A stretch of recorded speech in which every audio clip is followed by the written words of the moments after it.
untuk belajar matematika bersama Riri Afrianti. Nah, silahkan di-subscribe channel ini dan juga hidupkan notifikasinya agar tidak ketinggalan update video terbaru. Pada video kali ini, kita akan membahas turunan fungsi trigonometri, suatu pelajaran kelas 12 SMA Matematika Peminatan. Nah, di video part 1 ini kita akan membahas konsep turunan trigonometri. Oke, mari kita mulai dari pendahuluan. Materi turunan trigonometri sangat berguna pada pelajaran lain, khususnya fisika. Nah, salah satu materi yang menggunakan turunan trigonometri adalah gerak harmonis sederhana, yaitu yang membahas gerak benda yang bergerak harmonis secara menyimpang sejauh omega dari keseimbangan. Nah, untuk mencari fungsi simpangan dari gerak harmonis sederhana, fungsinya adalah YT sama dengan A sin omega T. Nah, apabila YT itu diturunkan terhadap T, maka didapatkan fungsi untuk kecepatan gerak benda. Sedangkan apabila diturunkan sekali lagi, maka akan didapatkan fungsi untuk menentukan percepatan gerak benda. Nah, jadi ini salah satu penerapan materi turunan trigonometri terhadap bidang lain. Nah, apa itu turunan fungsi? Turunan fungsi merupakan perubahan nilai suatu fungsi f(x) yang diakibatkan oleh perubahan nilai inputnya atau variabel x. Misalkan perubahan variabel x sebesar delta x, maka perubahan nilai f(x) adalah delta y. Apabila perubahan variabel x sangat kecil sekali, yakni delta x menuju 0, maka dapat ditulis sebagai limit delta x menuju 0 sama dengan delta y per delta x, sama dengan limit dari delta x menuju 0 dari f(x) ditambah delta x dikurang f(x) per delta x. Nah, jika seandainya delta x itu sama dengan h, maka didapatlah definisi turunan, yaitu limit h menuju 0 dari f(x) ditambah h dikurang f(x) per h. Jadi yang diturunkan di sini adalah f(x). Nah, apa saja notasi dari turunan fungsi? Notasi dari turunan fungsi tergantung dengan nama fungsinya. Jika fungsi kita itu adalah f(x), maka notasinya adalah f aksen x atau dfx per dx. Sedangkan jika seandainya y sama dengan fx, maka notasinya adalah dy per dx. Jika seandainya nama fungsinya adalah t sama dengan fx, maka notasinya adalah dt per dx.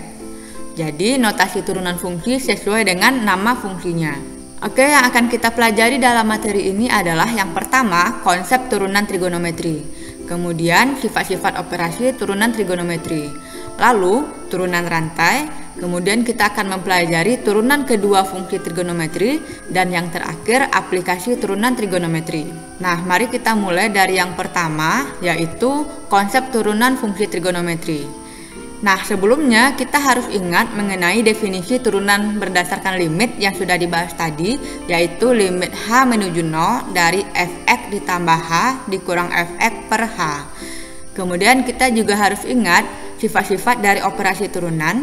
Yang pertama, jika seandainya f(x) sama dengan u ditambah atau dikurang fungsi v, maka turunannya adalah f aksen x sama dengan u aksen ditambah atau dikurang v aksen. Yang kedua, f(x) sama dengan u dikali v, maka turunannya adalah f aksen x sama dengan u aksen v ditambah v aksen u. Yang ketiga, jika berupa pembagian yaitu f(x) sama dengan u per v, maka turunannya adalah u aksen v dikurang v aksen u per v kuadrat. Dan yang keempat, jika f(x) sama dengan u pangkat n, maka turunannya adalah f aksen x sama dengan n dikali u pangkat n dikurang 1 dikali u aksen. Nah, ingat u aksen itu adalah turunan. Kedua konsep ini sudah kita pelajari pada kelas 11 SMA untuk fungsi aljabar. Nah, dari definisi kita akan menentukan turunan dari sin x dan juga cos x. Sedangkan dari sifat-sifat operasi turunan kita akan menentukan turunan dari tan x, sekan x, kosekan x, dan juga kotan x. Nah, mari yang pertama kita tentukan turunan dari fungsi f(x) dengan menggunakan definisi limit. Nah, sebelumnya kita sudah tahu bahwa f aksen x atau turunan dari f(x) sama dengan limit h menuju 0 dari f(x) ditambah h dikurang f(x) per h. Dan f(x) kita sekarang adalah sin x. Nah, maka penulisannya bisa menjadi f aksen aksen X sama dengan limit H menuju 0 dari sin X ditambah H dikurang sin X per H. Lalu ingat bahwa kita sudah mempelajari materi sin A ditambah B, penjumlahan sudut dari sin. Rumusnya adalah sin A dikali cos B ditambah cos A dikali sin B. Nah, sehingga karena kita mempunyai X dan H sebagai sudutnya, itu menjadi sin X dikali cos H ditambah cos X dikali sin H dikurang sin X per H. Lalu sin X ini kita pindahkan ke depan, tujuannya agar lebih dekat dengan sin X dikali cos H, sehingga bisa kita keluarkan sin X-nya itu dan berada di dalam kurung adalah cos H dikurang 1. Nah, kemudian karena ini terdiri dari dua suku, maka kita pisahkan limitnya sehingga berbentuk limit H menuju 0 dari sin X dikali cos H dikurang 1 per H ditambah limit H menuju 0 dari cos X dikali sin H per H. Nah, lalu ingat bahwa kita memiliki rumus sudut rangkap dari cos sehingga kita bisa mengubah cos H. Sehingga kita dapatkan limit H menuju 0 dari sin X dikali 1 dikurang 2 sin kuadrat setengah H dikurang 1 ditambah limit H menuju 0 dari cos X dikali sin H per H. Nah, di sini satunya dikurangi sehingga habis dan kita dapatkan sin X dikali negatif 2 sin kuadrat setengah H. Nah, lalu di sini masih sama. Nah, pada bab sebelumnya kita juga memiliki sifat limit X menuju 0 dari sin AX per BX sama dengan A per B. Nah, sifat limit ini kita aplikasikan ke bentuk yang kita dapatkan sekarang. Nah, sebelumnya ini kita jabarkan terlebih dahulu sehingga kita dapatkan limit H menuju 0 dari negatif 2 sin X dikali sin setengah H dikali sin setengah H per H ditambah limit H menuju 0 dari cos X dikali sin H per H. Nah, dari bentuk ini kita pasti mendapatkan nilainya adalah setengah. Sedangkan di sini sudah habis pasangan dari sin H-nya, berarti ini kita masukkan sin 0. Sin setengah dari 0. Nah, sehingga ini akan kita dapatkan perkaliannya. Lalu dalam bentuk ruas yang kedua, sin H per H nilainya adalah 1. Nah, sehingga bentuk ini kita dapatkan keseluruhannya adalah 0. Sedangkan untuk ruas kedua, kita dapatkan cos X dikali 1. Sehingga hasil akhirnya adalah cos X. Jadi, turunan untuk fx sama dengan sin X adalah cos X. Oke, kita lanjutkan untuk fungsi yang kedua, yaitu menentukan turunan fx sama dengan cos X dengan definisi limit. Nah, dengan definisi limit kita bisa menuliskan f aksen X sama dengan limit H menuju 0 dari cos X ditambah H dikurang cos X per H. Nah, kemudian kita sudah mempelajari rumus jumlah dari sudut untuk cos, yaitu jika cos A ditambah B sama dengan cos A cos B dikurang sin A sin B.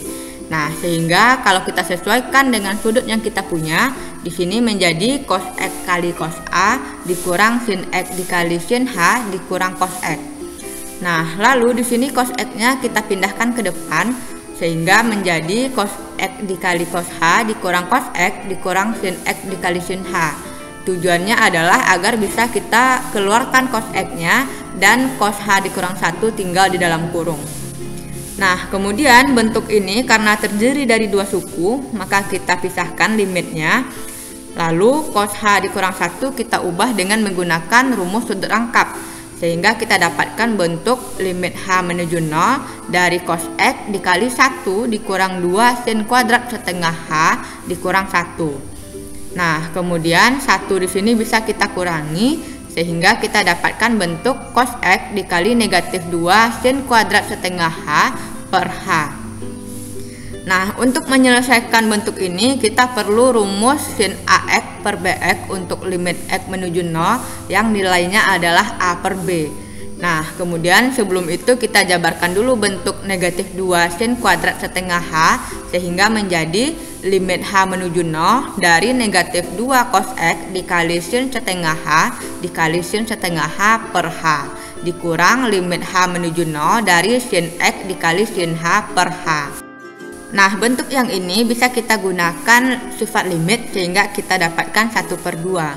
Sedangkan untuk sin setengah H yang satu lagi kita substitusikan nilai H-nya yaitu 0 sehingga didapatkan sin 0. di mana sin 0 juga bernilai 0. Nah, sedangkan di sini untuk sin H per H itu bernilai 1. Maka secara keseluruhan ini bernilai 0 dikurang sin X dikali 1. Karena di sini masih bersisa sin X.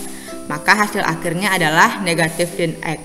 Jadi, turunan untuk fx sama dengan cos X adalah negatif sin X. Oke, kita lanjutkan ke yang ketiga, yaitu fungsi fx sama dengan tan X yang diturunkan dengan sifat operasi turunan.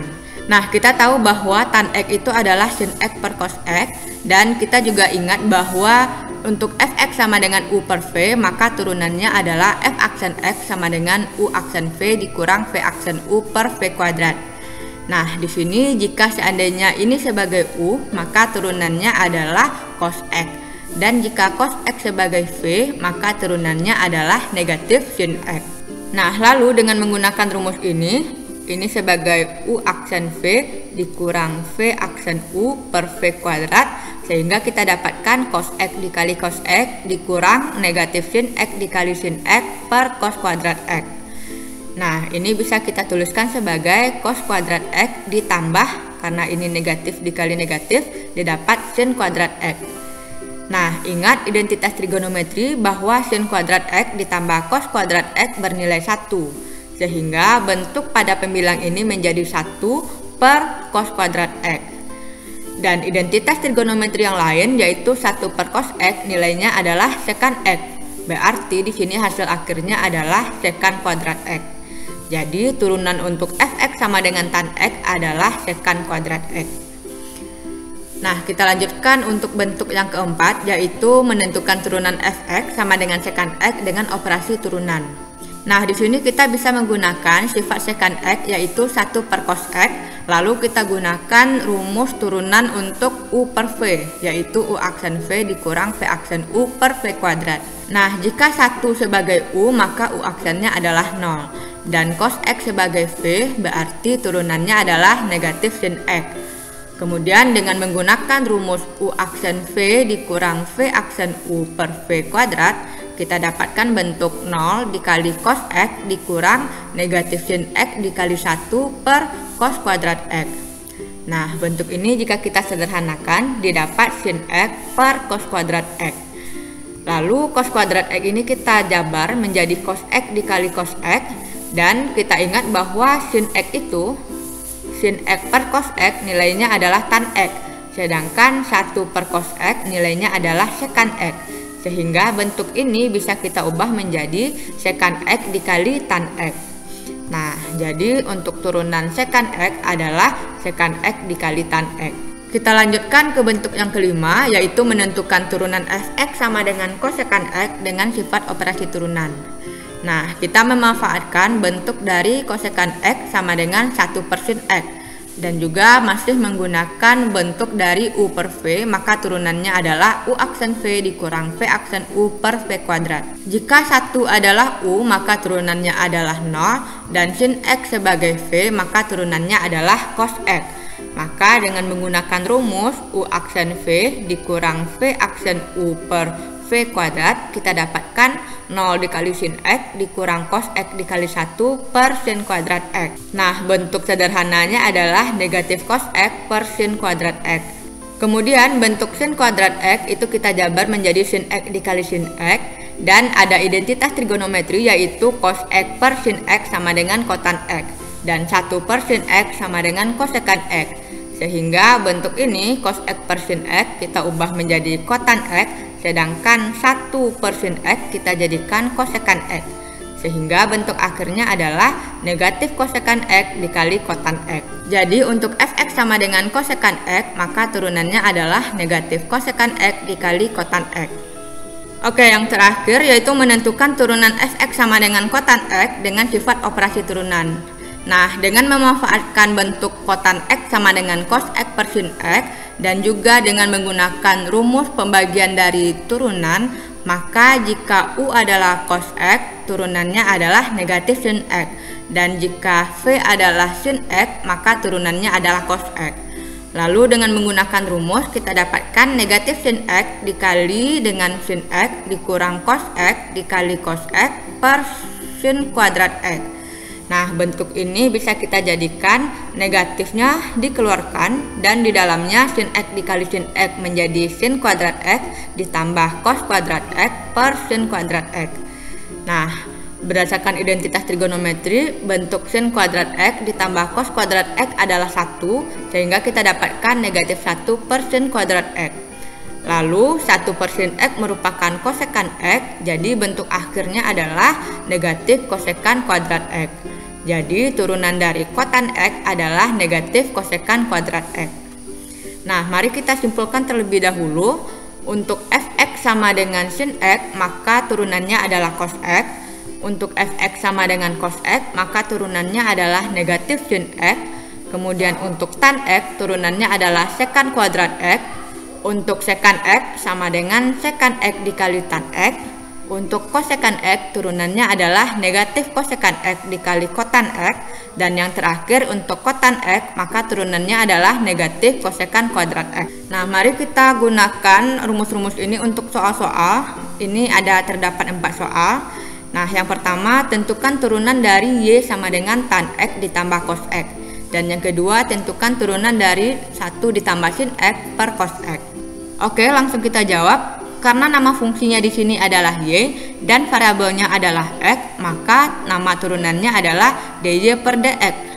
Nah, tan X turunannya adalah sekan kuadrat X ditambah 2 dikali cos X turunannya adalah negatif sin X. Maka hasilnya adalah sekan kuadrat X dikurang 2 sin X. Nah, jadi inilah turunan dari fungsi Y sama dengan tan X ditambah 2 cos X. Karena dia penjumlahan, maka caranya adalah diturunkan satu persatu. Kita lanjutkan ke soal kedua. Karena nama fungsinya adalah fx, maka turunannya kita namai dengan f aksen X. Nah, karena di sini bentuknya U per V, maka akan kita gunakan rumus U aksen V dikurang V aksen U per V kuadrat. Sebelum menggunakan rumus, kita tentukan dulu U aksen dan juga V aksennya. Di sini U-nya adalah 1 ditambah sin X, sehingga U aksennya adalah 0 ditambah cos X atau cos X. Sedangkan V-nya adalah cos X, sehingga V aksennya adalah negatif sin X. Kemudian bentuk ini kita masukkan ke dalam rumus, sehingga kita dapatkan cos X dikali cos X dikurang negatif sin X dikali 1 ditambah sin X per cos kuadrat X. Nah, bentuk ini bisa menjadi cos kuadrat X ditambah, ini kita kalikan ke dalam sin X-nya. Sin X dikali 1 menjadi sin X ditambah bentuk ini menjadi sin kuadrat X per cos kuadrat X. Nah, kita tahu bahwa sin kuadrat X ditambah cos kuadrat X bernilai 1, dan di sini tinggal lagi sin X per cos kuadrat X. Nah, karena ini sudah tidak bisa dioperasikan lebih lanjut lagi, maka turunan dari fx adalah 1 ditambah sin X per cos kuadrat X. Nah, kita lanjutkan ke soal yang ketiga dan keempat. Yang ketiga, tentukan turunan dari Y sama dengan 2X dikali kosekan X. Nah, karena di sini nama fungsinya adalah Y, berarti bisa kita tulis turunannya adalah dy per dx. Nah, karena ini bentuknya adalah U dikali V, maka kita akan menggunakan rumus U aksen V ditambah V aksen U, di mana U aksennya adalah 2, yaitu turunan dari 2X, sedangkan V aksennya sama dengan negatif kosekan X dikali kotan X. Lalu kita tinggal memasukkan ke dalam rumus, sehingga menjadi 2 dikali kosekan X ditambah negatif kosekan X dikali kotan X dikali dengan 2X U-nya. Kalau kita jabarkan, ini menjadi 2 dikali kosekan X dikurang 2X dikali kosekan X dikali kotan X. Nah, karena di sini sama-sama memiliki 2 kosekan X, maka ini bisa dikeluarkan, sehingga tinggal 1 dikurang X dikali kotan X.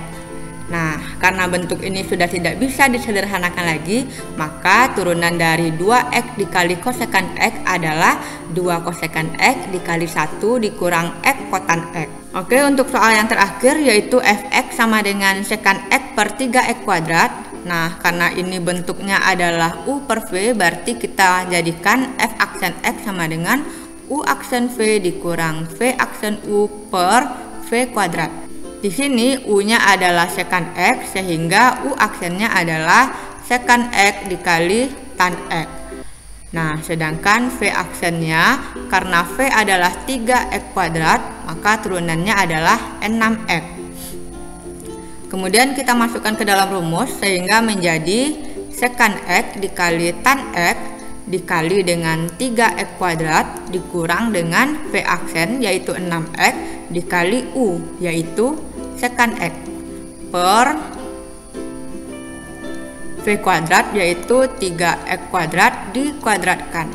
Jika kita jabarkan, kita memiliki 3x kuadrat dikali sekan x dikali tan x dikurang 6x dikali sekan x per 9x pangkat 4. Lalu bentuk ini bisa kita sederhanakan dengan mengeluarkan 3x karena masing-masing sukunya memiliki faktor itu dan juga sekan x, sehingga menjadi 3x sekan x dalam kurung. Nah, di sini untuk suku yang pertama tinggal x tan x, sedangkan untuk suku kedua tinggal 2 per 9x pangkat 4. Nah, karena bentuk ini sudah tidak bisa diturunkan lagi atau dijabarkan lagi, maka hasilnya adalah 3x sekan x dikali tan x dikurang 2 per 9x pangkat 4. Nah, jadi itulah turunan untuk soal nomor 4. Oke, demikianlah pembahasan dari konsep turunan trigonometri. Semoga kamu bisa paham dengan konsep dan juga soal-soalnya. Nah, untuk video selanjutnya kita akan membahas mengenai part kedua yaitu sifat-sifat turunan trigonometri. Nah, untuk itu silahkan di subscribe channel ini agar tidak ketinggalan video-videonya. Terima kasih sudah belajar dari channel ini. Sampai jumpa.